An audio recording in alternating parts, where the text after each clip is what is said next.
Within one's efforts of attempting to understand reality, there arises a distinct type of anxiety.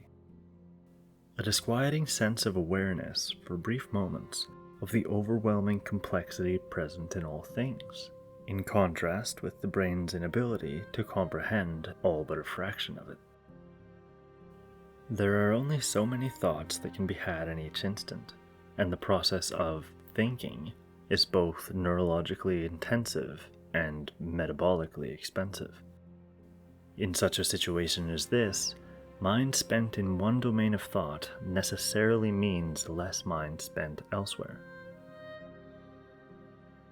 As we slowly, generation by generation, emerged into a more conscious and coherent space, there has been perpetual selection for those minds who effectively evade, deny, and fight the energy and time-intensive endeavor that is the attempt to comprehend reality.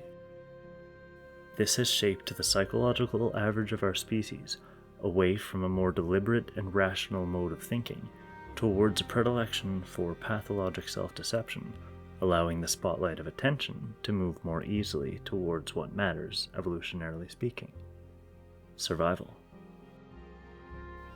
Gradually, a passive, calm, ambient acceptance of existence emerged, as sentience itself did, and the overwhelming complexity of all things faded into the blind spot of the normal. A firewall of simplification heuristics developed to shield our frail, nascent, metastable minds from the panic, fear, and confusion that comes with confronting ignorance and uncertainty. Our basemost impulsive selves consist substantially of evolved mechanisms of evading complex thoughts and the subsequent anxiety they elicit, in order to develop and maintain a state of relative psychological calm. What we now think of as religious beliefs represent our newly sapient ancestors' earliest attempts at ordering things in their heads, ways of sorting ideas relative to one another, and ways of coping with the overwhelming awe of our emerging sentience and awareness of ourselves.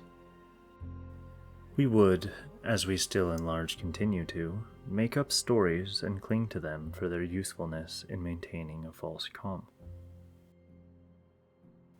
Ideas like gods and souls continue to persist and thrive because they serve the same psychological function now as they have for tens of thousands of years, providing easy and comforting answers that allow the very asking of complicated or existential questions to be fundamentally dodged.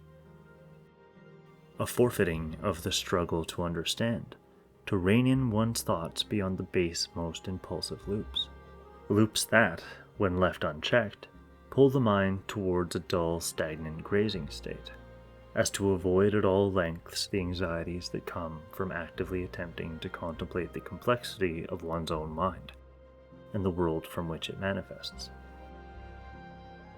Applying reason to things like religion and similar domains of thought is met with such perpetual hostility because the process of reasoning itself undermines the basemost purpose that these ideologies exist to serve: their capacity to help people avoid having to reason in the first place. Rerouting most, if not all, thoughts of a philosophical or existential nature to these psychological avenues of simplification, ultimately helping people to feel like it's okay to not think through why they believe the things that they believe. You're literally not supposed to think about it. This psychological defense mechanism leads often to intellectual stagnation. It is the unwillingness and inability of the mind to learn, for the sake of preserving the false calm. A calm founded within and sustained by the mind's need to quell this existential anxiety.